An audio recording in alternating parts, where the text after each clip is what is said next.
reliability in that culture is very low. So as we have this great benefit of reliable electric energy, which has grown up over a long period of time, but then Friedman tells us as well that we really need to take a look at how we manage that energy, and I believe that the Cape Light Compact has a pilot program on that. We do.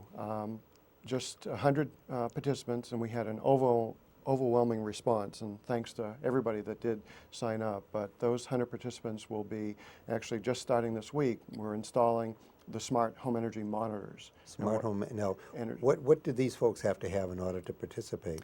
A high-speed internet connection. Okay. And a willingness to let their real-time energy use, meaning minute by minute, be displayed in aggregate so that the peer group can actually see who's saving more and who might be using a little bit more.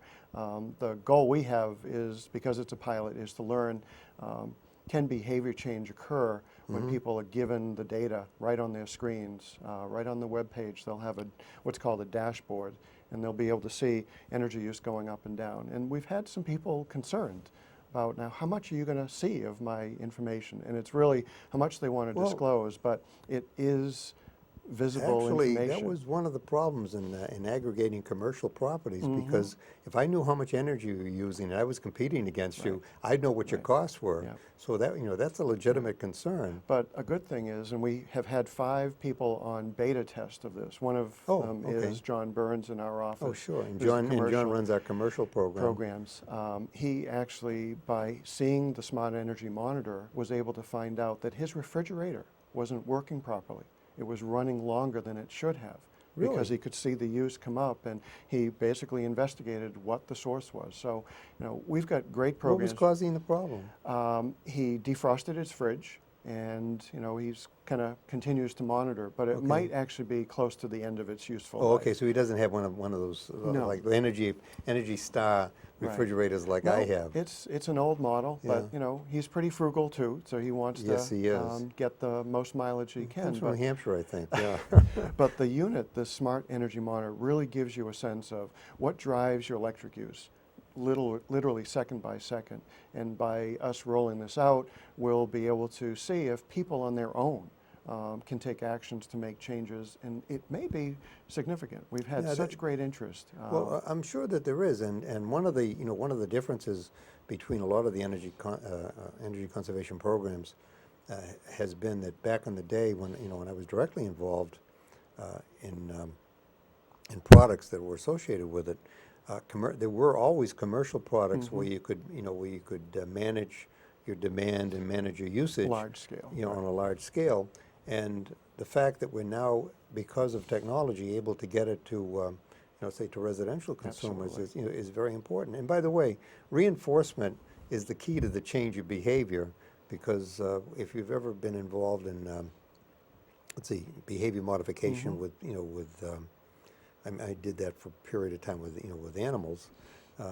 You can change behavior as long as you maintain the stimulus. Right. But once the stimulus goes away, there's a brief period of honeymoon where they continue, and then you have to go back and reapply the stimulus. So if there's constant reinforcement and people pay attention, then you will see a change in habit.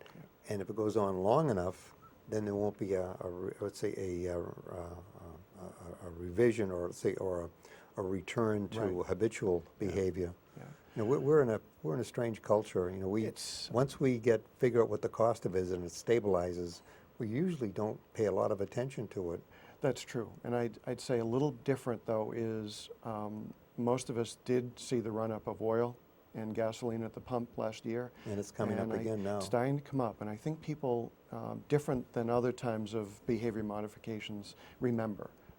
They did get stung, and I think the more we can see people engaged and taking active roles in saving energy, we've got great programs to support them, and really because of the Green Communities Act, we've got a lot more coming. Programs are going to likely double or triple. Double or triple. Now, that's in money, or is that in application? It's actually, you need the funding to support the services, but it will be through added services to go what's referred to in the whole Green Communities Act by going deeper for deeper energy savings, but also broader to get more participants. How many people have we, if you can give me some figure as to how many people have we helped with energy efficiency?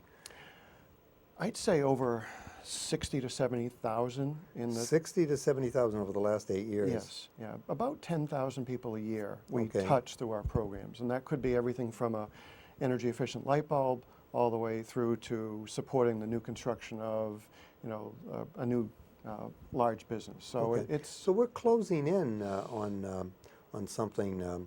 If there were, let's say, as a figure, if we had 105,000 dwelling units, which I think is a figure that I remember from something, and if we've done 60,000 dwelling units, or let's say a combination of 60,000 dwelling units in commercial, we're about a little better than halfway to where we need to be. So we got more to do. we do have a lot more to do. Right. And again, those that we might have visited months ago or years ago, we actually have more coming. So technology that we installed 5 or 6 years ago, it's time to come back and revisit it. Okay. Well, I think that people need to know that if they wanted, that at their library, the Cape Light Compact is provided a meter that you can take out on your card, Yep. plug in at home, and figure out what your major appliances are using, and we encourage you to do that. I think all the libraries have that as a resource. I think that people should know that they can call the Cape Light Compact, and there's somebody that will answer the phone and give them information. I think people need to know that they can go on our webpage, and that will connect them to the kinds of programs that are available. Yep. And that one of the things that's in the future, and probably grist for for an additional program, is how the Cape Light Compact is participating in the in setting up an electric co-op, which will get us from retail aggregation into wholesale purchase, and the ability to actually build our own little, and finance our own little alternative energy kinds of schemes.